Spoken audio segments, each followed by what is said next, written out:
Hey everybody, it's Kyla. Welcome to my channel where I talk about the stock market and the economy amongst other things. Today we're going to be talking about the thematics that shaped 2022. So if you've been alongside this channel for a while, it's been quite a journey talking about Russian war in Ukraine, talking about the energy crisis, the food crisis, about the housing crisis, the Federal Reserve, crypto, SPF, everything that's sort of unfolded over the past year. If you've been with the channel for a while, I just want to say thank you for being here. It's been quite a year and it's been really fun for me personally, going on Marketplace, going on Planet Money, speaking at MIT, and doing all of these really amazing things, interviewing a member of the Federal Reserve. So really grateful for you all for being here, and if you have ideas for 2023 or more content that you would like to see, please let me know in the comments below. If you're new, hello and welcome. So good to have you. We're going to be talking about thematics today. And so this is going to be a more concept-focused piece with a reflection on core ideas that I think shaped 2022. I think there are three quotes that are pretty emblematic of what this year brought us. There's a quote from Mark Twain: "It is easier to fool a man than to convince him he has been fooled." From John Mills: "Panics do not destroy capital, they merely reveal the extent to which it has been previously destroyed by its betrayal into hopelessly unproductive works."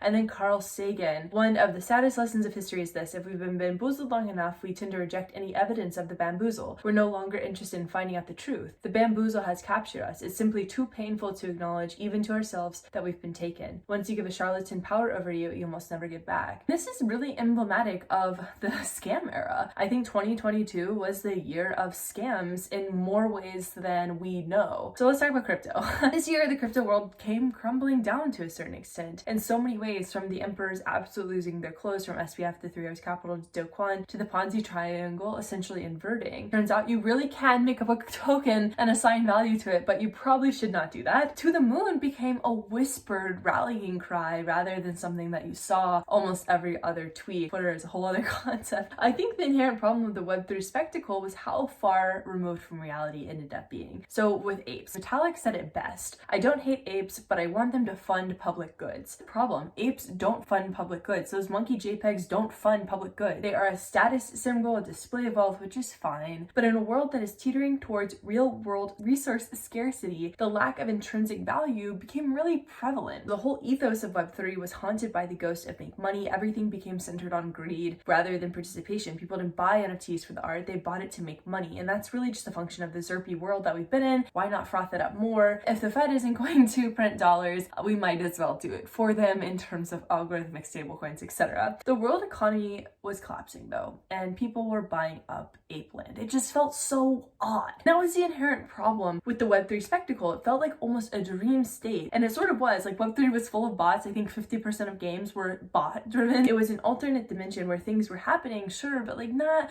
really, right? Land war ended up erupting in Europe, supply chains cracked in half, there were worries over food supply and energy resources, the Fed shook markets up from their stupor, and all of a sudden the half-baked decentralized social Web3 metaverse game token world shattered, and Web4 became commodities, not game tokens that could be manipulated by bad actors. And I still wholeheartedly believe in crypto, to the extent that I think there's room to rethink our current systems, and it's important to actively challenge how things work. But progress does not come from punk profile pictures. It comes from helping people access the world beyond what they currently can, and crypto needs to return to that. So let's talk about commodities. So this was a wild year for oil. Turns out oil trickles down to everything. Energy is the common denominator into everything, as we talked about before. So if oil goes up in price, so does our pain. Gas prices became a political signal, heavily influencing how people felt about politicians and the economy. What's sort of funny about oil is the supply and production mechanics. We need more of it. We can't have green energy policy without green energy investment. Web4 really is commodities. It's the new FANG: fuel, agriculture, aerospace, nuclear, green energy. And there's also foundations, right? We cannot have this consumer-driven tech world that's built on the back of ads if we can't keep the lights on. And a lot of people realized that this year, and we're sort of stupid. Like, no offense to every other human out there, but we concurrently together are very dumb. Anthony Lee Zhang said it best: "As resources get cheaper, we find progressively dumber uses of them. We have so much stuff.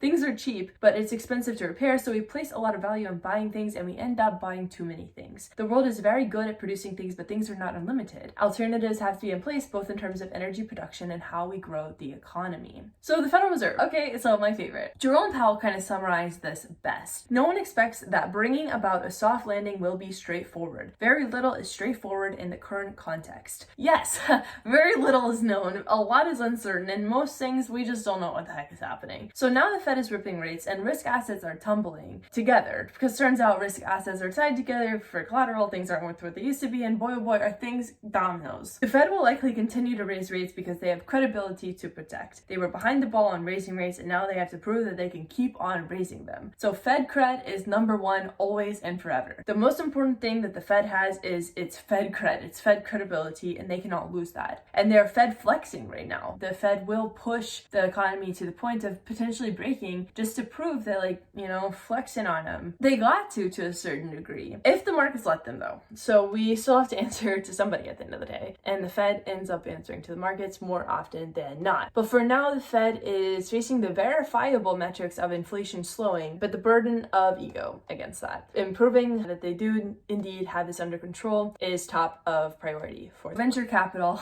I've written a lot about VC before, and I've written about misaligned incentives, which I think is pretty much a driver of that industry. But the weird thing is that incentives are pretty misaligned over there. It's all about high multiples making money, and of course it's about making money because, like, why do you have to make money? It's also like meant to be funding our future, so it's kind of an odd thing to parse through in your head. A lot of VC-backed companies end up being copy-paste hype cycle versions of things that have worked before, and it creates a really weird vortex because it's like what P matters here. PowerPoints are profitability, and oftentimes, as Aaron Levy pointed out from Box, PowerPoints determine viable businesses, not profits. VC is an important undercurrent. Like, it matters to the degree that 20% of the largest 300 US public firms would have not existed without the scale of the VC industry, so it is important. But as we've seen this year with SBF, Adam Newman, and the fallout of others, the focus on the venture ecosystem sometimes ends up on being the venture funds and the founders that run the companies versus the actual companies themselves, and that's not great. The incentives sort of make things gross. There's a really good thread from Shannon Valor here. The saddest thing for me about modern tech's long spiral into user manipulation and surveillance is how it has slowly killed off the joy that people like me used to feel about new tech. Every product Meta or Amazon announces makes the future seem bleaker and grayer. There's no longer anything being promised to us by tech companies that we actually need or ask for. Just more monitoring, more nudging, more draining of our data, our time, our joy. And I think there's a world where tech brings us joy again. I think that's possible. And of course, VC funds more than just tech. But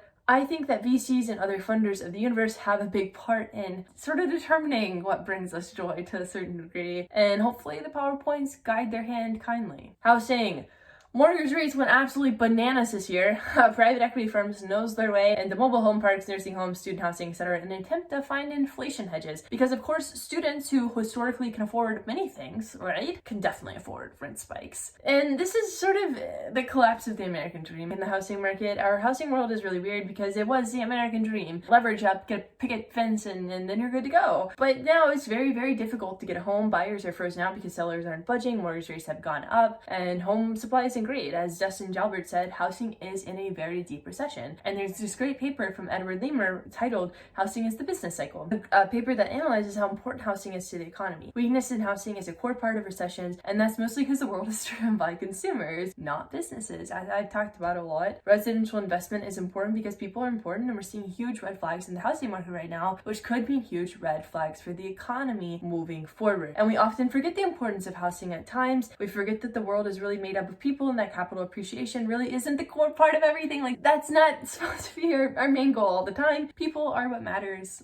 always. And making sure that everyone has a place to live should be like super important to us. You know, if more people have a place to live, then the economic wheels turn smoother, things turn better, we have less fear and worry threading throughout our everyday actions. And of course, someone out there is muttering, well, you can't expect everyone to have a place to live. The world's not fair. Of course it's not fair, but we can imagine a world where it's marginally better than the one that we currently exist in. So the economy, I wrote a lot this year about the vibe session. Do we need a recession? Because a lot of people were like, I can't wait for the economy to crater so I can buy stuff on sale, which, like, okay. But also, if the economy craters, we all have a very, very big problem on our hands. The semantics of a recession became confusing too, with it becoming synonymous for I don't like what is happening, and the whole recession actually is in 2 Qs of negative GDP growth became a big talking point. Everything stopped making sense. For markets, bonds and stocks moved together, which isn't supposed to happen. Market fundamentalism, where markets dictate policy, as we saw in the UK, became really dominant. The structure of the economy, which in some aspects is very much built around millions of people going to the office 5 times a week, had to evolve, and how we think about labor, tech, and finance layoffs layoffs versus continued hiring and construction, etc., had to evolve too, had to put value on different things. We have underinvested in core parts of the economy and we're paying the price for that now. It's all fine and dandy to build B2B SaaS, right? But the consequences of focusing a bit too heavily maybe on grocery delivery and 8 pictures is a bill that is coming due, I think. And there's also a funny, ironic side thread here when we talk about the economy. There's a question, did Apple just privacy us into a recession? So the Fed is ripping rates, of course, but Apple's absolutely shredding up a lot of possibilities of innovation with their policies around their app store. They're wrecking the online ad industry, and our markets, the big boys of the S&P, are kind of weirdly reliant on ad. Therefore, Apple. And so the Fed might be ripping, but so is Tim Cook.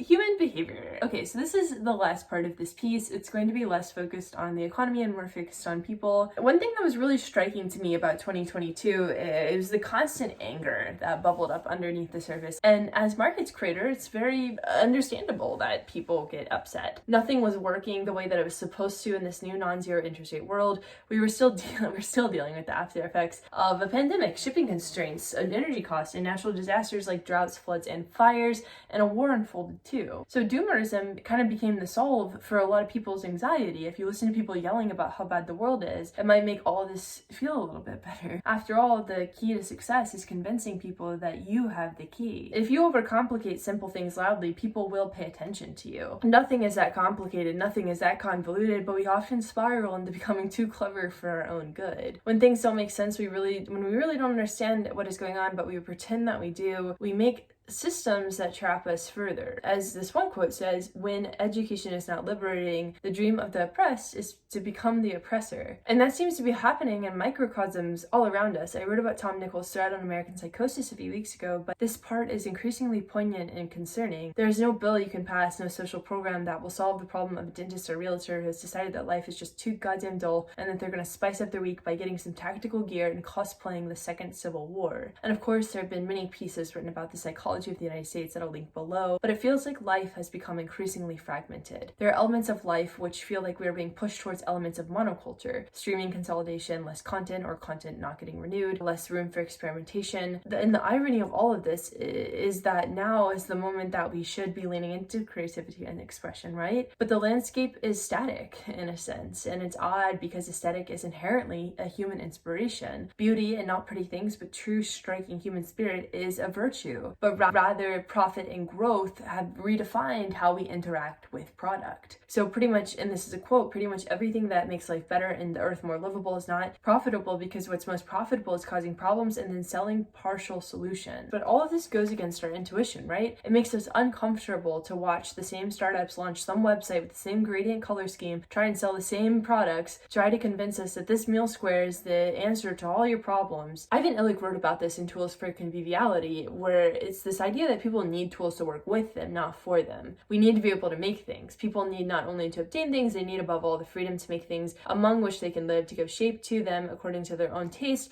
and to put them in use in caring for and about others. And we try to do this, right? Illich also talks about how we are degraded to the status of mere consumers as the power of machines increases around us. And there is a world where humans and machines grow together. AI can make humans smarter, for example, but we have lost so much in how our companies grow, which is ad-centric. And ads are good. Ads have enabled a lot of growth in the proliferation of human ingenuity. Consumer culture, though, wants us to constantly consume, and that requires being glued to our phones and our computers, which is inherently harmful to us. Even the news that we read is catastrophic and confusing and is not designed for humans. We're constantly getting riled up. The worst part of this is the things that we're getting riled up about are essentially figments of our imagination most of the time, like wokeness or a culture war. They're real, of course, but there's whipped cream on top of them, fluff and froth to exacerbate each and every issue, so we become reactive and angry and mad, and it doesn't have to be that way. And this has created a very prevalent and deep sense of nihilism in Gen Z specifically, because we're constantly marketed this idea of realness, but in the throes of the simulacra and simulation, we live in a world where there's more and more information and less meaning. What every society looks for in continuing to produce and to overproduce is to restore the real that escapes it. In The Artist's Way, Julia Cameron talks about how many people end up in fields adjacent to the real dreams just to feel close to what they truly want. And of course, we can't always get what we want. The world does not exist exist to serve our every desire, but carrying that truth,